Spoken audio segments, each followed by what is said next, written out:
సునాదస్వరము July 26. ఏ శరీరియు దేవుని ఎదుట అతిశయింపకుండునట్లు జ్ఞానులను సిగ్గుపరచుటకు లోకంలో నుండి వెర్రివారిని దేవుడు ఏర్పరచుకొని ఉన్నాడు. కొరింథీయులకు రాసిన మొదటి పత్రిక 1వ అధ్యాయము 27వ వచనం. దేవుని ఏర్పాటు ఎంతో అద్భుతంగా ఉంటుంది. దేవుడు లోకరీతిగా కాకుండా తను కోరుకొని పిలుచుకునే దేవుడు. అందుకే వాగ్దానం చేస్తున్నాడు, ఏ శరీరం దేవుని ఎదుట అతిశయింపకుండునట్లు జ్ఞానులను సిగ్గుపరచుటకు లోకంలో నుండి వెర్రివారిని ఆయన ఏర్పరచుకుంటాడు. బలవంతులైన వారిని సిగ్గుపరచుటకు లోకంలోని బలహీనులను దేవుడు ఏర్పరచుకున్నాడు. ఎన్నిక లేని వారిని, తృణీకరింపబడ్డ వారిని దేవుడు ఏర్పరచుకునే దేవుడు. ఎందుకంటే ప్రభువునకు తన యందు అతిశయించి, తన యందు ఆనందించి, తన కృపను, తన న్యాయాన్ని ప్రకటించే వాళ్ళు ఆయనకు కావాలి.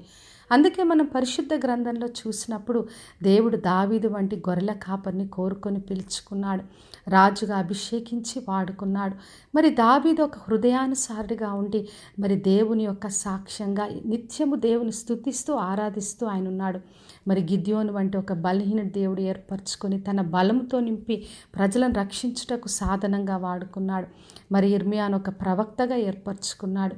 మరి యేసుక్రీస్తు శిష్యులను చూసినప్పుడు వాళ్ళందరూ బలహీనులు, ఎన్నికలేని వారు, చేపలు పట్టేవారు. అటువంటి వారిని ఆయన కోరుకొని పిలుచుకొని గొప్పగా మరి లోకమంతట సువార్త ప్రకటించడానికి కొరకు వాడుకున్నాడు. అందుకే దేవుడు జ్ఞానం బట్టో మనకున్న బలము శక్తిని బట్టి కాదు, కానీ తన కృపతో నింపి తన కొరకు మహిమకరంగా ఉండే వారిని కోరుకొని పిలుచుకుంటాడు. మరి 2వ కొరింథీయులకు రాసిన పత్రిక 12వ అధ్యాయం 9-10 వచనాల్లో రాయబడి ఉంది, నా కృప నీకు చాలును, నీ బలహీనతల యందే నా శక్తి పరిపూర్ణమవుతుందని ప్రభు పౌలుతో చెప్పాడు. అవును, ప్రభు మన కృప మనకు తోడుగా ఉంటే మనం ఎప్పుడు బలహీనులుగా ఉంటామో అప్పుడు బలవంతులం. మన బలహీనతల యందే తన శక్తిని పరిపూర్ణంగా చేసి మనల్ని బలవంతులుగా మార్చే దేవుడు. కాబట్టి నా ప్రియ సహోదరి సహోదరా, నాకు జ్ఞానం లేదు, నేను ఎన్నిక లేని వారిను, నాకు బలము లేదని అధైర్యపడద్దు. ప్రభు ప్రతి ఒక్కరిని కోరుకొని పిలుచుకునే దేవుడు. కాబట్టి విశ్వాసంతో ఆయన్ని ఆశ్రయిద్దాం. ఆయన చేతికి అప్పగించుకున్నప్పుడు ప్రభు ప్రతి ఒక్కరిని కూడా ఏర్పరచుకొని తన కృప కొరకు ప్రతి ఒక్కరిని వాడుకొని బలవంతులుగా చేసి ఆయన సాక్షిగా నిలబెడతాడు. విశ్వాసంతో ప్రార్థన చేసుకుందాం.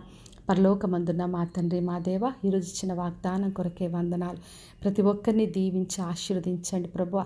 ఎవరు జ్ఞానము లేకున్నా, బలము లేకున్నా తండ్రి, ప్రతి ఒక్కరిని మీ కృపతో నింపి మీ కొరకు గొప్ప సాక్షిగా మహిమకరంగా వాడుకొనమని యేసు నామములో అడిగి వేడుకొంచున్నాను తండ్రి, ఆమెన్. ఈ శుభవచనము వినుచున్న ప్రతి ఒక్కరి జీవితంలో నెరవేర్చబడునుగాక. నేను మీ ప్రియ సహోదరి మంజులాచరణ్.